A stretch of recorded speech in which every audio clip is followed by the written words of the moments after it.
Magandang araw sa inyong lahat. Heto na ang latest weather update para sa iba't ibang bahagi ng bansa ngayong araw ng Tuesday. May bagong inilabas na update ang PAGASA tungkol sa posibleng development ng mga tropical cyclone na manggagaling sa silangan. Alamin natin ang bagong detalye dito. Kung gusto mo naman lagi kang informed sa lagay ng panahon, huwag kalimutang mag-subscribe dito sa channel. Sa kasalukuyan, ang Intertropical Convergence Zone or ITCZ ang pangunahing nakaaapekto sa Southern Mindanao, habang easterlies naman ang umiiral sa Visayas at sa nalalabing bahagi ng Mindanao. Sa Metro Manila at sa kabuuang Luzon, localized thunderstorms ang pangunahing dahilan ng pabago-bagong lagay ng panahon. Ibig sabihin, hindi pare-pareho ang weather setup sa buong bansa ngayon. May mga bahagi na mas aktibo ang pagulan dahil sa ITCZ, may mga lugar na naaapektuhan ng easterlies at may mga lugar din na ang ulan ay mas nakaugnay sa init at lokal na pagbuo ng thunderstorm habang tumatagal ang maghapon.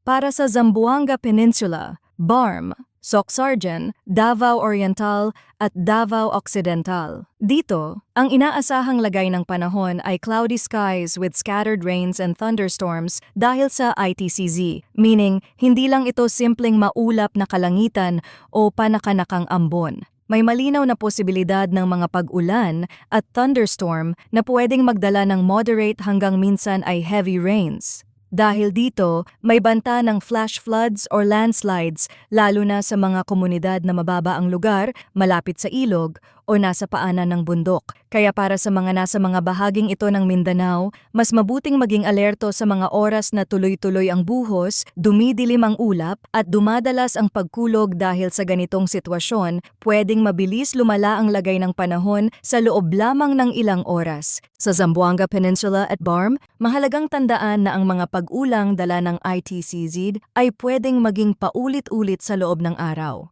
Hindi man ito sabay-sabay sa lahat ng lugar. May mga bahagi na pwedeng mas tumanggap ng mas malalakas na buhos kumpara sa iba. Ganon din sa Socsargen, kung saan ang mga lugar na mababa ang lupa at malapit sa daluyan ng tubig ay kailangang maging mas maingat kapag nagsimula ng lumakas ang ulan. Sa Davao Oriental at Davao Occidental, hindi rin dapat maliitin ang epekto ng ITCZ dahil ang kombinasyon ng makapal na ulap, thunderstorm at minsan ay heavy rains ay sapat para magdulot ng localized flooding at pagguho ng lupa sa mga lugar na sensitibo sa tubig at sa mga matatarik na bahagi. Para naman sa Visayas at sa nalalabing bahagi ng Mindanao, ang inaasahang lagay ng panahon ay partly cloudy to cloudy skies with isolated rain showers or thunderstorms dahil sa easterlies. Ibig sabihin, sa maraming lugar ay posible ang medyo maayos na simula ng araw, may init at may mga sandaling maliwanag ang kalangitan. Pero habang tumatagal ang maghapon, pwedeng magkaroon ng biglaang pagbuo ng ulap at sumunod na pagulan sa ilang lugar.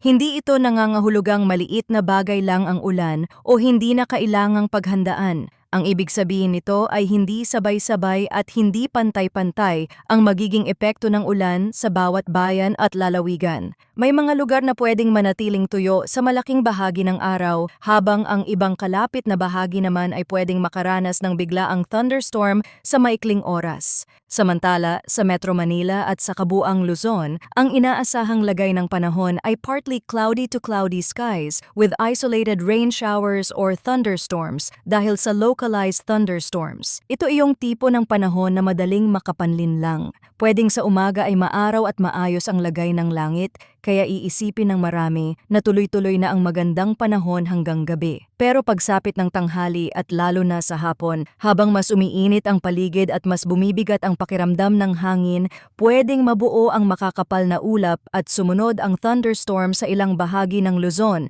kabilang na ang Metro Manila. Kaya para sa mga commuter, rider, empleyado, estudyante at sa lahat ng may lakad sa labas, mas mabuting huwag umasa sa maaliwalas na umaga lamang. Magandang may dalang payong o kapote dahil ang panandaliang ulan ay sapat para magpabagal ng trapiko at magdulot ng water buildup sa mabababang lugar. Pagdating naman sa hangin at kondisyon ng karagatan, sa extreme northern Luzon ay inaasahan ang katamtamang lakas ng hangin na magmumula sa hilagang silangan hanggang silangan. Ang coastal waters dito ay moderate na may taas ng alon na nasa 1.2 hanggang 2.1 meters. Ibig sabihin, mas magalaw ang dagat sa bahaging ito kumpara sa ibang lugar sa bansa. Kaya para sa mga mangingisda at sa mga gumagamit ng maliliit na bangka sa pinakahilagang bahagi ng Luzon, mahalagang maging mas maingat dahil ang ganitong kondisyon ay pwedeng magdulot ng mas alanganing sitwasyon sa paglalayag. Sa natitirang bahagi ng Luzon, mahina hanggang katamtaman ang hangin at ito ay magmumula sa hilagang silangan. Ang coastal waters ay slight to moderate na may taas ng alon na nasa 0.6 hanggang 1.8 meters.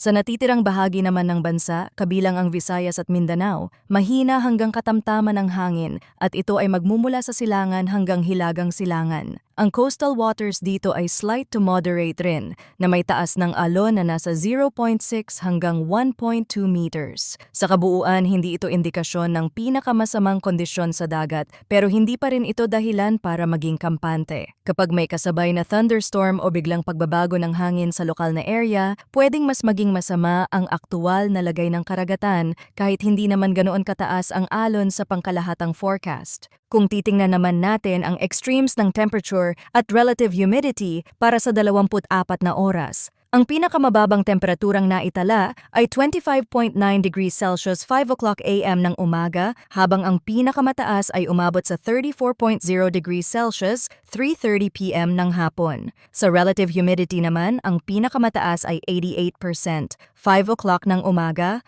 habang ang pinakamababa ay 54% 10 o'clock AM ng umaga. Ipinapakita nito na kahit sa umaga ay may init at halumigmig na agad sa hangin at habang tumatagal ang araw ay nananatiling mabigat sa pakiramdam ang panahon. Ang ganitong kombinasyon ng init at moisture sa atmosphere ang isa sa mga dahilan kung bakit mas madali ring mabuo ang mga thunderstorm sa hapon. Ngayon, pag-usapan naman natin ang latest tropical cyclone update. Para sa week 1 mula May 18 hanggang May 24, malinaw sa outlook na walang TC-like vortex na present sa loob ng PAR, pero ayon sa model forecast, may TCLV1 na posibleng mabuo sa pagitan ng eastern boundaries ng TCAD at TCID at sa ngayon ay may low probability ng tropical cyclone formation sa week 1. Sa madaling salita, may panibagong development na nakikita sa silangan pero sa puntong ito ay hindi pa mataas ang tsansa na maging ganap itong bagyo. Gayunpaman, mahalaga pa rin itong bantayan dahil kapag may ganitong senyales sa mas malawak na bahagi ng dagat sa silangan ng bansa, ipinapakita nito na aktibo pa rin ang tropical environment sa labas ng bansa at may mga posibleng kasunod na sistemang pwedeng mabuo. Pagdating naman sa week 2 mula May 25 hanggang May 31, ipinapakita ng forecasts na ang TCLV1 ay papasok sa PAR at lalapit sa Eastern Luzon. Bukod dito, may TCLV2 at TCLV3 na posibleng lilitaw sa eastern boundaries ng PMD na may low likelihood ng tropical cyclone development sa week 2. Ibig sabihin, sa mas malawak na outlook, hindi lang isang posibleng development ang tinitingnan sa silangan, kundi higit pa sa isa. Pero mahalagang idiin na kahit may ganitong signal, mababa pa rin ang confidence sa eksaktong lakas at eksaktong galaw ng mga sistemang ito. Sa ngayon, ang mas malinaw pa lamang ay may posibilidad ng development pero ang mga detalye ng track at intensity ay kailangan pang linawin habang papalapit ang mga araw. Gamit ang ibang weather model sa second week, makikita rin ang pagbabalik ng southwest monsoon sa may kanluran ng bansa at ng mga weather disturbances na manggagaling sa silangan. Mahalaga ang bahaging ito dahil kapag bumalik ang southwest monsoon, pwede itong maging dahilan ng mas madalas na pag-ulan sa ilang bahagi ng bansa. Ibig sabihin, bukod sa posibilidad ng kasunod na tropical development sa silangan, may isa pang weather factor na dapat bantayan sa mas malawak na outlook.